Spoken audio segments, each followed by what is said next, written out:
The friend zone. Ooh, we've all circled that drain at one time or another. The basic idea is that there's some attractive woman, some great woman, but she is drawn like an atom to a black hole, to the gravity well of dysfunctional guys. And you know they're bad for her, and in some weird way she knows that they're bad for her, but she keeps going back to the bad boy, unemployed, ask you for money, beat up car, 7 different colors, tattooed jerk, rather than staying with your fine, productive, and responsible self. Now, what happens is you kind of float around this woman, and what happens is she ends up being harmed by this crazy guy she's going out with, and then she comes and cries on your shoulders, and you're like, ha ha ha, let me comfort you, honey. But she just doesn't gravitate towards you. Now, maybe later on in her life, when she hits the wall, late 20s, early 30s, depending on how hard living her lifestyle has been, what happens is she kind of comes back to you and is ready to settle down, but you know that you're like sloppy seconds, you're not high up on her list. She'll settle for you because the bad boys are looking for younger meat.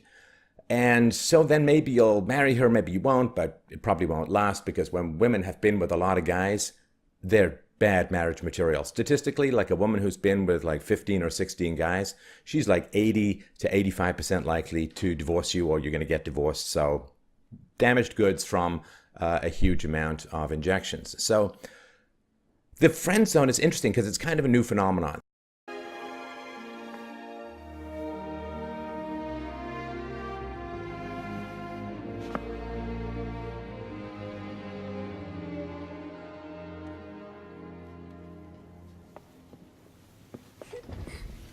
So when I was in college, I took a course on the origins, the rise of the novel.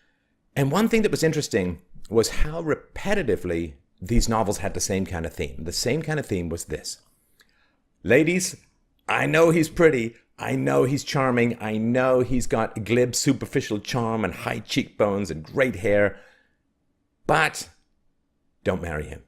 Don't marry him. He's a narcissist, he's a sociopath, he's a psychopath, he's cold-hearted, he's a player, he's going to sleep around on you, he's unstable, he won't be able to keep a job because he's too vain.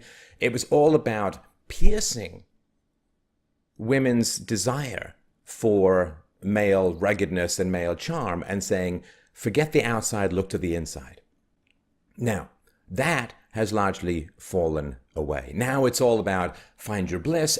Like if you have a husband who's an accountant, he is by definition in modern art going to be boring, and he's going to be staid. He's not going to want to try anything new, and you should divorce him and go and screw the painter down the street who hasn't had a job in 15 years, survives off government grants, but knows how to make a mean latte and an orgasm. So this idea that if you marry a stable provider, that things are just going to be boring for you and be bad for you, and what you need to do is follow your sexual, romantic, and self-actualization bliss.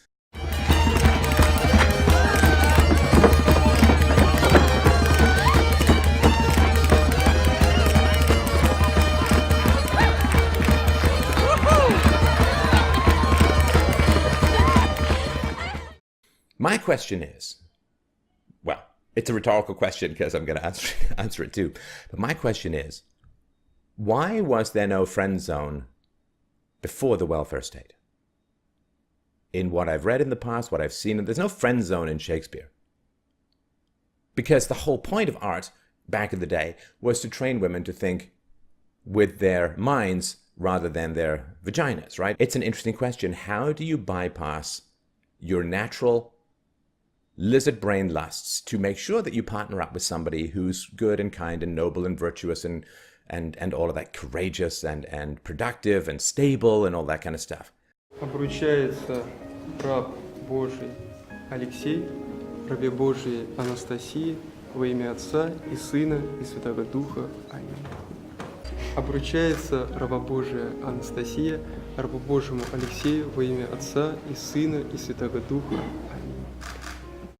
So training the youth to bypass their R-selected lizard brain physical lust metric and go for personality and quality and stability was the point of a lot of Christianity, of a lot of art, of a lot of elder wisdom that was passed down. And of course, there were these smoking craters of people, and in particular women, who had followed lust off a cliff, right? They had gotten together with some guy and they had to suffer and bite their lips in silence as he philandered all the way through the village like a Genghis Khan in slow motion.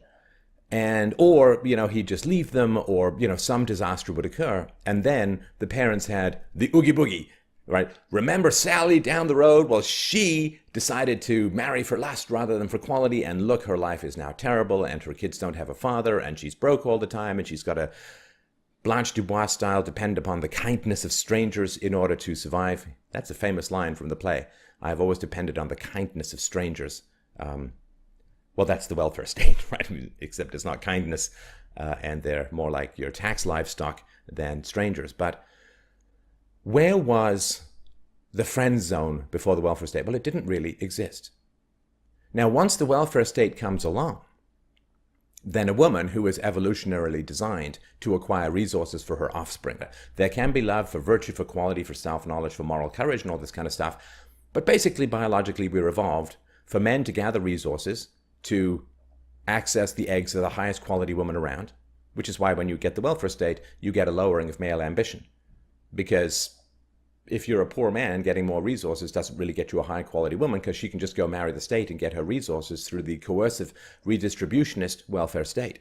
So if you get your money from the welfare state, then you don't need male quality. You don't need male virtue. I'm pregnant.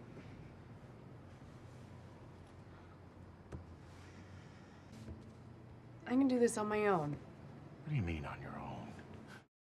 From her teens until her 30s, a woman was pretty much economically disabled by being pregnant, having children, breastfeeding, and rinse and repeat. And so women are designed to get resources. Now, if women can get resources from the state, then they don't need men, which means that the demand for male virtue goes down. And it also means that women then can be free to insult men, to denigrate men, to think that all men are rapists and patriarchs and male chauvinist pigs and whatever, privileged and... I am done! I don't deserve this. I really do not deserve this. I deserve somebody who gives a shit. I'm not spending one more second of this life with some inconsiderate prick. You're a prick!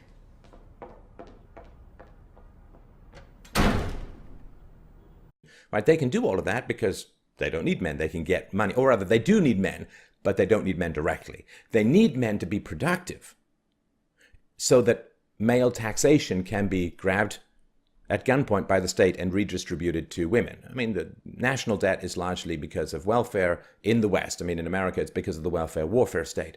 But national debt is significantly because of welfare, and welfare is almost exclusively because of single mothers, right? It's not the welfare state, it's a single mom state.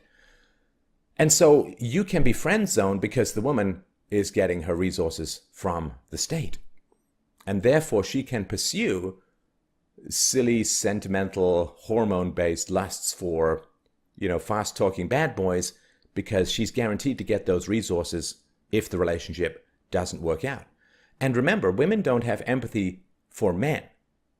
Women have empathy for their children because women need resources for their children. And if the man has to go and work a dangerous job, well, that's just what he's got to do. That's a reason why, 95% of workplace injuries are male. And so the woman doesn't have empathy for the man. She has empathy for her children, and therefore she needs the man to get resources. But when she can go and get those resources from the state, well, then the man becomes the boy toy. And coldness and harshness and prettiness become the sexual market value coin of the realm. And good men, the value of good men diminishes enormously. And when the demand for virtue diminishes, the supply of immorality goes through the roof. Thank you so much, Stefan Molyneux, your daily argument. Take care. Have a wonderful day.